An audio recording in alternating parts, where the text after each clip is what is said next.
Thanks for tuning in to Steel City Football, the 4-1-2. It's a great day to be a Pittsburgh Steeler. Let's jump right in. I've been guilty of only focusing on the quarterback position, obsessing about Aaron Rodgers 24 hours a day, and I'm forgetting the most important thing, our offensive line. Just totally forgot. Oh, they were good last year. They were decent last year. Everything will be fine. I'm taking a lot for granted right there, ain't I? Fautanu.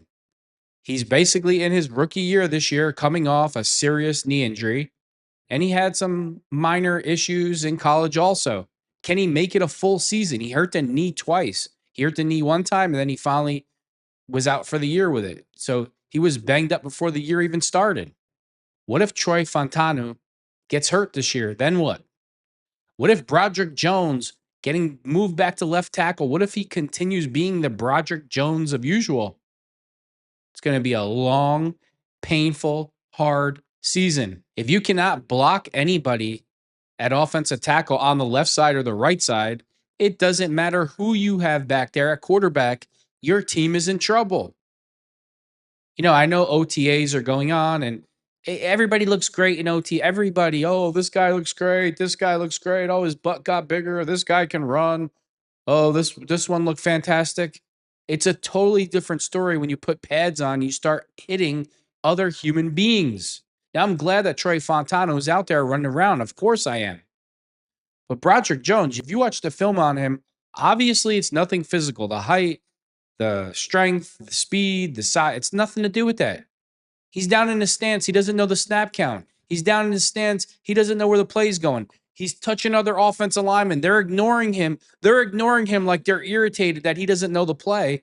And then after the play's over, he goes and chases them down and wants to know what's going on. It's like, if that's not fixed going into this year, oh my, can you imagine the left side and the right side totally up in the air? There's no guarantee that either one of those players plays well this year. I mean, Dan Moore Jr. was our best offensive tackle, and he left for Tennessee. I mean, it's like, wow, I don't know. It was like getting hit in the head with a baseball bat, and you wake up out of your coma for Aaron Rodgers, and you're like, wait a minute, we got no offensive tackles going. Yeah, we have them, but doesn't mean they can play yet. If Broderick Jones and Troy Fautanu don't play well this year, it's gonna be a long, painful season. We need them to play. We need them to play better than average. Then you have Broderick Jones saying, he came out a couple of days ago saying he was happy to be back on the left side. It's just about flip-flopping plays. He feels stronger. Yeah, but last year he'll say it doesn't.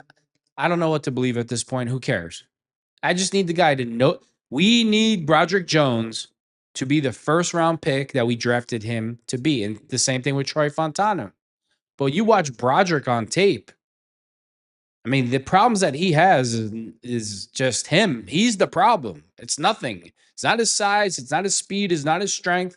It's his effort, and he doesn't know what he's doing. I got to start coming out of my Aaron Rodgers obsession and start paying attention a little more myself. I've been very guilty of just focusing on quarterbacks. And I'm reading some articles today, and I'm like, well, wait a minute. It really struck me like a bolt of lightning. Troy Fautanu was a rookie, and Broderick Jones is going back to left tackle after he didn't play well at right tackle at all last year. So once again, you can have anybody you want. You could have Big Ben in his prime back there. Nobody can block for him. Then what? I mean, I guess we'll be in the shotgun every single play trying to buy our quarterback time, whoever the quarterback may be at this point, whether it's Aaron Rodgers or Mason Rudolph. Are the Pittsburgh Steelers ready to play in the shotgun the entire season? That's what you might need to do if these two offensive tackles don't get it together. Supposedly, the Pittsburgh Steelers are in trade talks with Dolphins for Jonnu Smith. The Dolphins have had trade discussions with the Pittsburgh Steelers about their lone Pro Bowl selection last season, tight end Jonnu Smith, per league sources. Those talks came after Smith expressed an interest in reworking his deal that is scheduled to pay him $4.8 million this season. Smith, who turns 30 in August, has deep ties to Steelers offensive coordinator Arthur Smith. Smith was drafted by the Tennessee Titans when Arthur Smith served as the team's tight ends coach before being promoted to offensive coordinator. Jonnu Smith was also traded to the Atlanta Falcons in 2023 when Arthur Smith served as the team's head coach. In 4 years under Arthur Smith in Tennessee, Smith caught 114 passes for more than 1,300 yards and 16 touchdowns. His best season came in 2020, recording 41 receptions for 448 yards and 8 scores. In their lone season together in Atlanta, Smith again put up good numbers. He caught 50 passes for 582 yards and 3 touchdowns. Last season, Smith had his best season to date. He caught 88 passes for 884 yards and 8 touchdowns, making his first Pro Bowl. Obviously, Jonnu Smith is very familiar with Arthur Smith, and they seem to have a good relationship, a good rapport. But we already have a few tight ends on the roster. I'm just reporting you to the news. I'm not gonna lie and tell you I'm familiar with this player because I'm not. But we do already have a couple tight ends on the roster, so I'm surprised at this. Troy Fautanu already looking amazing, Broderick Jones says. Man, Troy's good, Jones said of Fautanu after his first 2 practices since his injury via the Steelers website. They try not to push him too much because he's still trying to work his way back, but Troy's looking amazing. I mean, I'm not going to put too much stock in that. Everybody's in shorts and a t-shirt. Nobody's hitting each other. But again, it's good that we're hearing that he's out there running around, then he can't move. And that's the only way to look at it. It's like 2 options. Either he's hurt and he can't move or walk, or he's out there running around. So I'll take Troy Fautanu out there walking around any day of the week. Caleb Johnson, Steelers rookie, who stood out most during OTA, says Fittipaldo.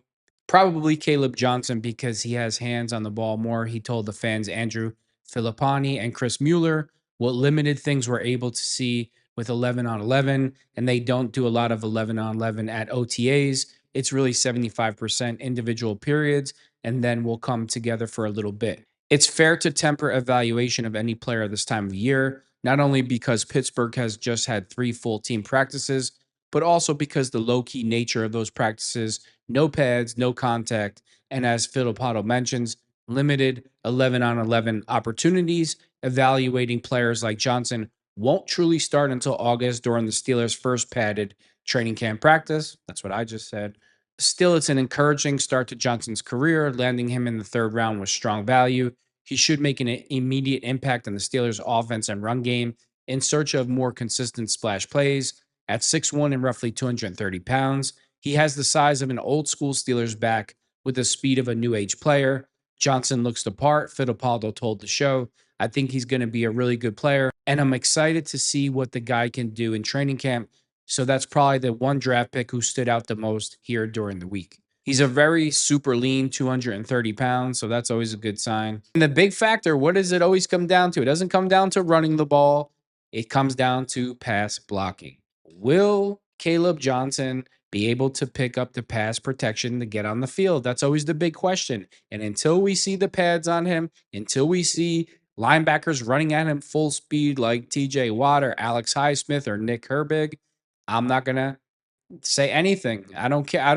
It doesn't, it's not that it doesn't matter. Obviously, you hope you got a fast guy out there, but until you see the blitz pick up, if they can't pick up the blitz, they're probably not going to be on the field. So Troy Fautanu opens up about recovery from injury. I wouldn't say I handled it the best some of the time. Fautanu said in a clip posted in Trib Leaves Chris and Damsky on X. I would say I was my biggest enemy. Sometimes just thinking about the future when really I had to just lock in what's going on that day. But I felt like once I did lock in and really just focus on day to day, I really turned the corner on my recovery. I mean, I understand his frustration. You know, he's in his prime. He wants to get out there and do his thing. Let's hear him talk. I wouldn't say I handle it best some of the time. I would say I was my biggest enemy. Sometimes it's just thinking about the future when really I had to just lock in what was going on that day. But I felt like once I did lock in and really just focus on day to day, I really turned the corner on my recovery. So. I mean, he's a very likable player, very likable human being. I really hope I hope he's that stud at offensive tackle for the next 10 years, 12 years, Pro Bowl, a Hall of Fame player. I really do. He's a very likable, great attitude, great person. Broderick Jones believes move to left tackle will provide bigger boost to his game. Confidence is always high, Jones told the media Wednesday after an OTA session via video on Steelers.com. Being back on the left, I feel like it's a bigger boost for me just because I've been used to playing on the left side. While Jones entered the league as a left tackle, his total experience on the right now eclipses his left tackle experience in college. He is technically more seasoned on the right side at this point, but that doesn't mean his natural athletic ability is best suited there. Nick Herbig calls Jones a natural left tackle earlier today. And it is difficult. If he's training and preparing for both sides, I'm sure it's just a little bit of a relief to say, you know what, I'm just going to be on the left side and that's it. So I definitely understand that. He went on to say his biggest adjustment, honestly, probably for me, it's just flipping the plays in my head because some of our plays, they're flip flop backwards. So you hear them and they may be going one way, but it may be called the other way, he said. So you just stay locked in with the plays and making sure you know them. It was definitely an issue last year, not knowing the plays. I mean, you saw it on the film. Being out here going against people like Alex Highsmith and Nick Herbig, it really helps with the confidence level, Jones said. When you're able to block guys like that, you feel like you can do it at any level versus anybody. Absolutely. I mean, there's no more important player right now than Broderick Jones. Broderick Jones and Troy Fautanu are the two most important players on the team. I don't care what anybody says. But if we don't have these two pillars, it doesn't matter who's back there unless you want to be in the shotgun every single down. My gut feeling tells me about Broderick Jones that his play this year is going to be between a C and a D plus. That's my prediction. That's just my gut. That from watching him on the all 22 film and breaking it down and seeing the issues that he has, I really believe he's going to be between a C and a D plus the entire year. I think this will probably be Broderick Jones last year as a Steeler, or after his contract is up, that I don't think he's going to be a Pittsburgh Steeler. If he proves me wrong, I'll be totally shocked. Listen, I want him to come out and be I want him to play like the best left tackle ever.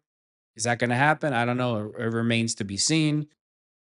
My prediction, my grade for the year will be between a C and a D plus. I'm going to end it with this. DeShon Elliot, Steelers are the only team where I feel like I'm home. Elliot said he wants to spend the rest of his career here. All I can do is thank God for the position that Mike Tomlin has given me, the opportunity to play this game, Elliot said via the Steelers website, because I've been to a lot of places, but it's the only place where I feel like home. So I appreciate them so much for the opportunity. Too bad George Pickens didn't have that attitude. Things could have turned out a lot different. I mean, DeShon Elliott's been an absolute steal for the Pittsburgh Steelers. He's not even making a lot of money. By today's NFL standards, he's underpaid. I think he's getting like $2 million a year. He played absolutely outstanding last year in 2024. So you got to love the attitude. You got to love the appreciation. You got to love that he wants to wear the black and gold and be a Pittsburgh Steeler. Thanks for tuning in to Steel City Football, the 4-1-2.